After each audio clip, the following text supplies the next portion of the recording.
jusqu'à aujourd'hui, j'y avais pas le droit. Jusqu'à aujourd'hui, je faisais partie des personnes assignées et des personnes qui n'avaient plus le droit, mais vraiment plus le droit. Et c'est un droit violent en fait qu'on nous enlève, c'est d'être libre, de marcher où est-ce qu'on veut, d'aller se balader où est-ce qu'on veut, de faire ce qu'on veut.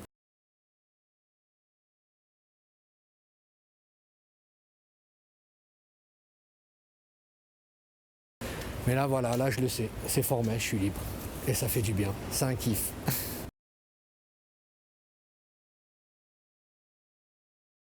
Alors on me reproche, dans un premier temps, d'avoir pris des photographies devant l'immeuble de Riss, un monsieur de Charlie Hebdo. C'est pas ce qui s'est passé. Ah non, carrément pas. Et je l'ai démontré, bien sûr, encore une fois, je l'ai prouvé matériellement et de toute preuve construite. On a montré, on a démontré cette fausse accusation. Donc dans un premier temps ça, que j'orchestrais un acte terroriste sur la personne. Quand on voulait que je m'apprêtais à tuer ou à je ne sais quoi. Waouh, énorme. Ça va faire bizarre de se sentir mis dans cette catégorie quand même. Ah, carrément, je sais pas pour d'autres, mais pour moi personnellement c'est inimaginable, c'est un truc, jamais j'aurais pensé, même dans mes pires cauchemars, jamais ça aurait pu prendre forme. Donc là je me retrouve à être accusé comme ça, on va dire les choses clairement, d'un terroriste ou d'une personne qui veut commencer à rentrer dans cette branche. Donc ça c'est le premier point. Le deuxième point, que je finance une filière terroriste au Yémen ou je sais pas où, djihadiste. Ok. Dans une affaire où je n'étais que témoin. Je tiens encore à le préciser. Victime. Victime, mais ensuite témoin. Parce qu'une fois qu'on est victime, on nous demande de témoigner. Ce qui est tout à fait logique. Ça va dans son sens. Et le troisième point, bon, il est barbu, il va à la mosquée, allez, on lui met, il pratique un islam radical. Trop cool. Tandis que jusqu'au jour d'aujourd'hui, radical, on ne sait toujours pas ce que ça veut dire et j'en suis très très loin, même s'il y avait un semblant de définition sur ce terme. En ouvrant la boîte aux lettres, j'ai trouvé une convocation, mais qui disait rien sur l'assignation en elle-même. C'était une simple convocation à un service de police en particulier. Donc je vais là-bas avec un naturel complet. C'était quand? C'était le 18 novembre. Et arrivé là-bas, je me présente au sein du service, en bas à l'accueil. 4 personnes descendent, 4 policiers descendent. Là, ils m'entourent. Et là, ils me montrent une agressivité assez forte. Et là, je leur demande tout simplement pourquoi cette convocation. Vous en serez plus arrivé au service.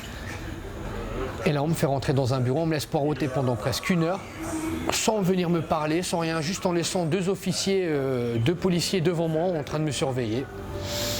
Et là, on m'appelle, on me dit venez, installez-vous. Et là, je m'assois et on me ramène le papier, tout simplement. Je lui montre comme ça. Voilà, monsieur, voilà votre papier d'assignation. Donc là, on me fait lire l'assignation et on me demande de la signer. Là, je demande des explications, mais monsieur, mais écoutez, c'est pas possible, je suis chef d'entreprise, je travaille et tout. Je l'acceptais pas, mais du tout. Je disais non, je voulais me défendre là sur place, instantanément, j'essaie de trouver déjà un échappatoire. Mais non, là, je vois que toutes les portes sont fermées. Monsieur, nous sommes des exécutants, nous exécutons. Je dis, mais après qui je dois me plaindre? Et là, on me met en pleine face. Vous voyez écrit le ministère de l'Intérieur. Moi, le ministère de l'Intérieur, pour moi, c'est trop loin. C'est comme si traverser des montagnes et des montagnes. C'est inconcevable pour moi d'aller attaquer le ministère de l'Intérieur. Donc là, sur le fait accompli, franchement, je me résigne. On est enfermé dehors. On est sous un dôme, 3 fois ou 4 fois par jour au commissariat. De 9h30, 21h30 jusqu'à 7h30 du matin, on est obligé d'être chez soi, on est enfermé dans sa maison. Pas d'excuses, hein. Il n'y a pas de je dois sortir ou je dois... Non, il n'y a rien. Si on se fait contrôler, c'est prise en direct. Et la journée, on n'a pas droit, 24h sur 24, 7 jours sur 7, congé, férié, tout. on n'a pas le droit de sortir de la commune, donc de Vitry-sur-Seine. Ça, c'était insoutenable. Je veux pas faire le mec qui me plaint, c'est pas dans mes habitudes, mais là, faut marquer le coup, faut dire les choses comme elles sont, faut appeler un chat un chat.